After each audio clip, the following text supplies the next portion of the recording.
¿Qué ocurre en la mente de un monarca cuando el miedo a perder el trono lo lleva a ver a sus propios hijos y a la mujer que ama como sus peores enemigos? Hoy nos adentramos en las arenas del desierto para descubrir la historia de Herodes el Grande, el hombre que construyó majestuosas fortalezas en la piedra y que al mismo tiempo destruyó a su propia familia consumido por la paranoia. Un relato real de alianzas romanas, conspiraciones de palacio y una espiral de desconfianza que transformó a un gobernante brillante en un tirano solitario. Ponte cómodo, apaga las luces si no lo has hecho ya y bienvenido a Noctis. En el siglo I a.C., Judea era una tierra convulsa, un punto estratégico atrapado entre grandes imperios. Herodes no pertenecía a la antigua dinastía real judía. Su origen era idumeo, lo que provocaba que la aristocracia de Jerusalén lo considerara un extranjero, alguien sin derecho legítimo a la corona. Sin embargo, poseía un talento político extraordinario. Comprendió que el verdadero poder de la época no se decidía en los tribunales de Jerusalén, sino en los pasillos de Roma.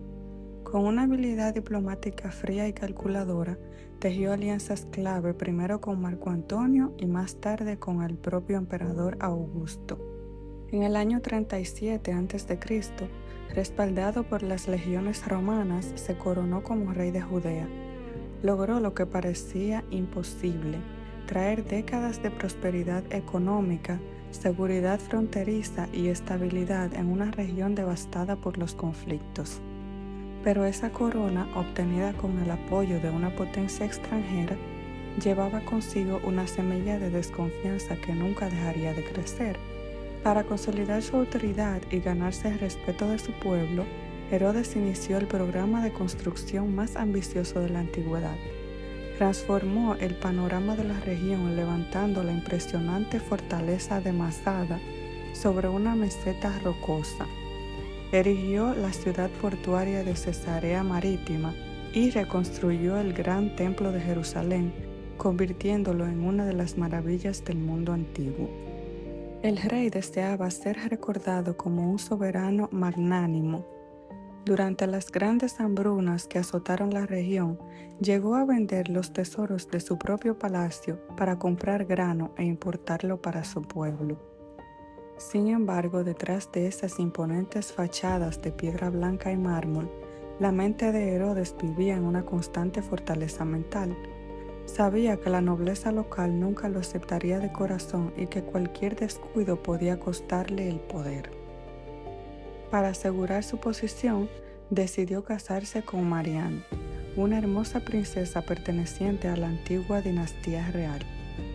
Lo que comenzó como una alianza política pronto se convirtió en una obsesión apasionada. El Palacio Real de Jerusalén no era un hogar, sino un nido de intrigas. Marianne y su madre despreciaban la extracción humilde de la familia de Herodes. Por su parte, Salomé, la hermana del rey, odiaba profundamente a la nueva reina y comenzó a tejer un entramado de falsos rumores. Aprovechando los frecuentes viajes de Herodes para entrevistarse con las autoridades romanas, las facciones del palacio comenzaron a sembrar sospechas. Le aseguraron al rey que su esposa mantenía contactos secretos con sus adversarios y que planeaba despojarlo del trono para entregárselo a sus descendientes de sangre real. Herodes, profundamente enamorado pero dominado por un celo enfermizo, comenzó a dudar de cada mirada y de cada palabra. La sospecha se convirtió en veneno. Ordenó que se vigilaran todos los movimientos de su esposa y que se le informara de cualquier conversación a puerta cerrada. La corte real se transformó en un escenario donde un solo susurro podía decidir el destino de una persona. En el año 29 a.C., la manipulación de la corte alcanzó su punto de quiebre. Presentaron ante el rey acusaciones falsas de conspiración directa contra su vida. Herodes, cegado por la rabia y el miedo a ser traicionado por la persona que más amaba, cedió ante las presiones y ordenó juzgar a su esposa a puerta cerrada. Mariam mantuvo la dignidad hasta su último aliento. negándose a rogar por su vida ante un tribunal controlado por sus enemigos. La sentencia fue ejecutada sin temor alguno. Tan pronto como el acto se consumó, el remordimiento aplastó el espíritu del rey, y las crónicas de la época relatan que Herodes cayó en una profunda depresión que rozó la locura. Vagaba por los pasillos de su palacio de noche llamando a Marián por su nombre, exigiendo a sus sirvientes que la trajeran ante él como si aún estuviera con vida. Enfermó gravemente y decidió retirarse al desierto durante meses, pero la paz jamás regresó a su mente. La pérdida de su esposa marcó el punto de no retorno. A partir de este momento, el miedo gobernaría cada uno de sus actos. Con el paso de los años, la paranoia de Herodes no hizo más que intensificarse. Los 2 hijos que había tenido con Marián regresaron de completar sus estudios en Roma. Eran jóvenes apuestos, educados y extremadamente populares entre el pueblo, que veía en ellos a los verdaderos herederos del reino. Esta popularidad encendió nuevamente las alarmas de Salomé y de los sectores conspiradores de la corte.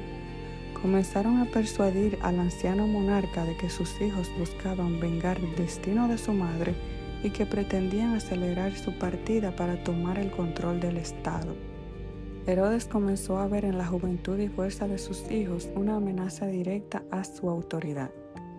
En un proceso doloroso que duró años, apeló incluso ante el propio emperador romano para juzgar a sus descendientes.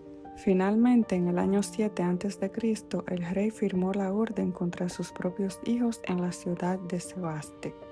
Pocos años después, su hijo mayor, Antípatro, corrió la misma suerte tras descubrirse que intentaba manipular el testamento real. Fue esta cadena de trágicos acontecimientos familiares la que llevó al emperador Augusto a pronunciar la famosa frase: «Es preferible ser el cerdo de Herodes que su hijo». En el año 4 a.C., un Herodes anciano y gravemente enfermo se retiró a la fortaleza del Herodión, un palacio erigido sobre un colosal monte artificial en los límites del desierto. Su cuerpo estaba consumido por una dolorosa enfermedad renal y su mente habitada por los fantasmas de todas las personas a las que había hecho desaparecer a lo largo de su reinado. Incapaz de confiar en nadie, rodeado de mercenarios extranjeros y sabiendo que su pueblo no lamentaría su partida, pasó sus últimas horas en la más absoluta soledad. A pesar de haber sido uno de los administradores más capaces de su era y de haber dejado un legado arquitectónico que aún perdura en piedra, la historia no lo recuerda por la grandeza de sus monumentos, sino por el trágico precio que pagó al dejar que la paranoia consumiera su humanidad. La vida de Herodes el Grande nos muestra la paradoja de un hombre que pudo fortificar fronteras y levantar templos, pero que fue incapaz de protegerse de las sombras de su propia mente. Al final, el mayor peligro para su corona nunca vino del exterior, sino de su propia incapacidad para confiar en quienes lo rodeaban. Dime en los comentarios, ¿crees que Herodes fue un gobernante despiadado por naturaleza? ¿O piensas que fue víctima de las despiadadas conspiraciones de la época? Si te gustó esta historia, suscríbete a Noctis para reencontrarnos nuevamente cuando la noche guarde silencio.